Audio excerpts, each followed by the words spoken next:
गणेशाय नमः। सार्थ श्री ज्ञानेश्वरी।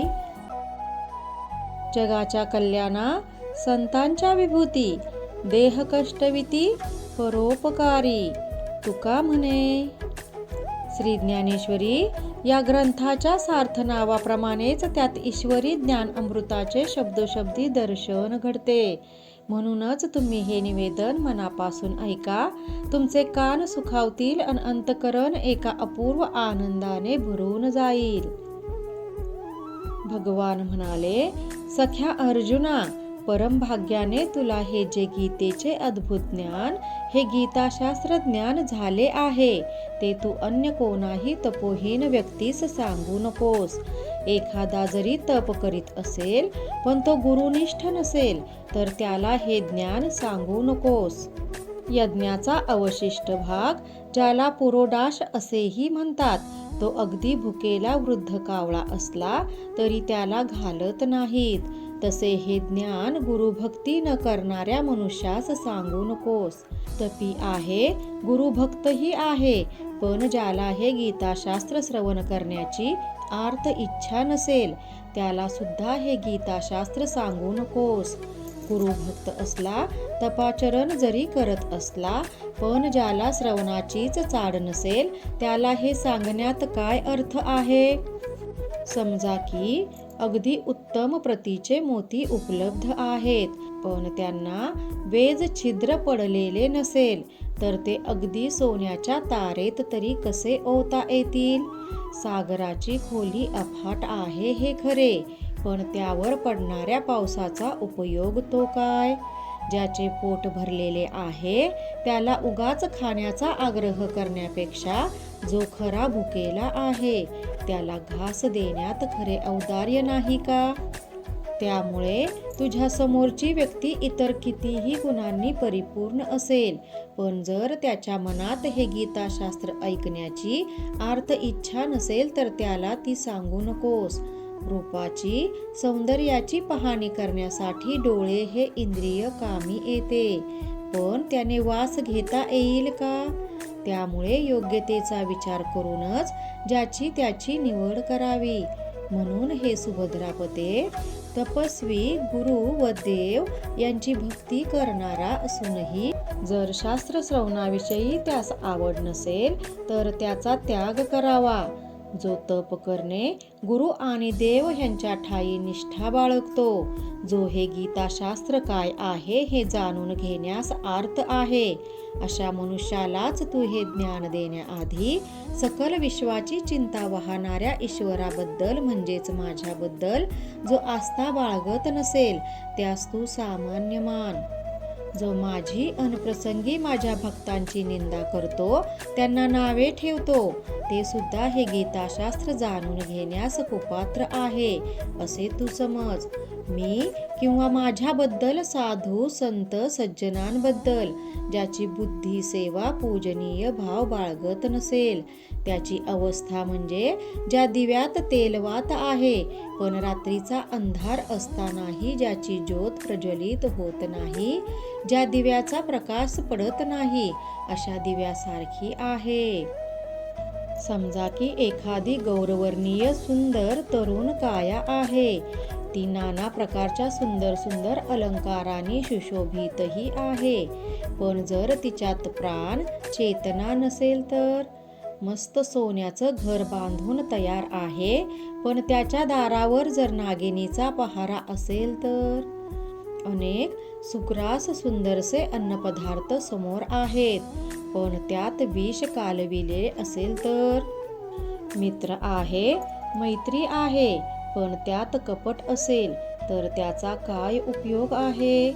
जो देव किंवा देवभक्तांचा निंदक आहे, त्याचे तप, त्याची भक्ती अन बुद्धी व्यर्थ आहे। हे पार्था, त्याप्रमाणे जो माझी अन माझ्या भक्तांची किंवा आमच्यापैकी कोणाचीही निंदा करतो, अशा दृष्टास या गीताशास्त्रास साधा स्पर्श पण होऊ देऊ नकोस। देव भक्त निंदकांबद्दल तुला आणखी काय सांगू? तो जरी ब्रह्मदेवाप्रमाणे प्रतिसृष्टी निर्माण करण्याइतका सामर्थ्यवान असेल तरी तो हे गीताशास्त्र कौतुकाने सांगण्या इतका त्याला पात्र समजू नकोस. यास्तव हे धनंजया, ज्याने तपाच्या भक्कम पायऱ्यावर गुरुभक्तीचे देवालय उभे केले आहे, पण ज्याचे त्या मंदिराचे दार जे श्रवण भक्ती उघडे करून ठेवले आहे, ज्याने या मंदिरावर अनिंदारूप रत्नकळस चढविलेला आहे, अशा सुपात्र परमभक्ताला हे गीता ज्ञान सांगून त्याच्या हृदयात या गीतेची मूर्ती स्थापन करण्याचे भाग्य तुला प्राप्त होईल. तेणेकरून तू या जगतात मान्यता, श्रेष्ठता, योग्यता प्राप्त करशील. कारण ओंकार या एकाक्षराने अकार, उकार आणि मकार या 3 मात्रा या ओंकाराच्या गर्भात बद्ध झाल्या आहेत. वेदांचे जे बीज अर्थातच ओंकार, तेच गीतारूपी वृक्षाने विकास पावले आहे. या गीतेतील जे श्लोक आहेत तीच जणू वेद गायत्री किंवा त्या गीता वृक्षावर फुललेली फुले आहेत. अशी ही सिद्ध मंत्रयुक्त गीता जो वक्ता माझ्या आर्तभक्त श्रोत्यांना सांगतो, तिची भेट घडवून देतो, ज्याचे ते कार्य म्हणजे मायेच्या स्तनपानाशिवाय अन्य काही न जाणणाऱ्या पण दुर्दैवाने तिच्यापासून दुरावलेल्या तान्ह्या बालकाला त्याची माय भेटवावी, असे हे पुण्यदायी कार्य आहे. अशी जो भक्तांची या गीता माऊलीची भेट करवून देईल, तो निश्चितच देहपतनानंतर माझ्याशीच येऊन मिळेल. देह धारण केलेला असून सुद्धा जो जीवे भावे आणि मनोभावे देहापासून मात्र अलिप्त आहे, तोच भक्त मला जास्त प्रिय आहे. योगी, ज्ञानी, जपी, तपी हे सर्व जण जरी मला जाणत असले तरी त्या सर्वांपेक्षा जो हे गीताशास्त्र जाणून आचरणात आणणारा आहे, तो मला अत्यंत प्रिय आहे. हे पंडुसुता, जो मधुर वाणीने हे गीताशास्त्र आर्त, मुमुक्षु अन जिज्ञासू भक्तांना प्रेमाने सांगतो, त्याच्या वाचून मला या पृथ्वी तलावर अन्य कोणी प्रिय असा नाही. माझ्या भक्तीने आपले मन स्थिर करून जो माझ्या भक्तांना हे गीतेचे ज्ञान सांगतो, तोच संतांचा मुकुटमणी होय. झाडाला फुलविणाऱ्या वसंत ऋतूप्रमाणे श्रोत्यांच्या अंगावर श्रवणसुखाचे रोमांच उभे करणारा, त्यांना स्वानंदाच्या वायूवर डोलविणारा, त्यांच्या डोळ्यात आनंदाचे अश्रू उभे करणारा, कोकिळ पक्षाप्रमाणे आपल्या पंचम स्वराने श्रोत्यांना मंत्रमुक्त करणारा, त्यांना उत्स्फूर्तपणे माझ्या नामगजराचा परमानंद भोगविणारा, असा प्रभावी श्रोता म्हणजे भक्तीच्या प्रांतात भक्तरूपी बागांमध्ये चैतन्य फुलविणारा ऋतुराज वसंतच मानायला हवा. किंवा चंद्राच्या उदयाने जसे चकोर पक्षाच्या जन्माचे सार्थक होते, आकाशात मेघ जसे मयुराच्या हाकेस ओ देऊन गोळा होतात, त्याप्रमाणे भगवंत प्राप्तीवर नजर ठेवून जो संतांच्या समुदायात भक्तांच्या मेळाव्यात या गीतारूपी अनुपम्य अशा रत्नांची उधळण करतो, असा योग्य सुपात्र असा भक्त मला शोधूनही मागे कोणी सापडला नाही, पुढे कोणी मिळेल का नाही सांगता येत नाही. हे पार्था, याप्रमाणे जो मुक्त हस्ताने अनमुक्त कंठाने संतजनास गीताबोधाची अलौकिक अशी मेजवानी देतो, अशा प्रिय वक्त्यास मी माझे हृदयी धारण करतो. हे अर्जुना, तुझ्या माझ्यामध्ये झालेला हा प्रेमसंवाद जो गीताबोध आहे, तो या पृथ्वी तलावर अवघ्या जनास मोक्षप्राप्ती करून देणारा आहे. तो सकल अर्थ जो ते मोक्षफळ देणारा आहे, त्याचा गूढार्थ न कळताही जो केवळ श्रद्धेने पठण करतो.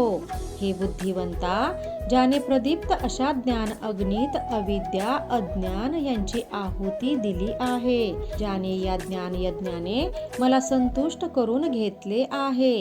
हे अर्जुना, गीतेचा अर्थ जाणून घेऊन जो शोधक ज्ञानदृष्टीने ती गीता वाचून समजून घेऊन जी योग्यता प्राप्त करून घेतो, तोच लाभ माझ्या सश्रद्ध गीता पाठकाला, सामान्य वाचकालाही प्राप्त होतो. गीतेचा अर्थ जाणणाऱ्यांप्रमाणेच तो न जाणणाऱ्यालाही तोच परमसुखाचा लाभ होतो. कारण गीता ही माऊली आहे आणि ती थोर माता आपल्या बालकांमध्ये हा ज्ञानी हा अज्ञानी असा फरक करत नाही. कृपा त्या ज्ञानेश्वरीची, करून घ्या शुद्धी भक्तीने अंतरंगाची. रामकृष्ण हरी. गीता भागवत ज्ञानेश्वरी.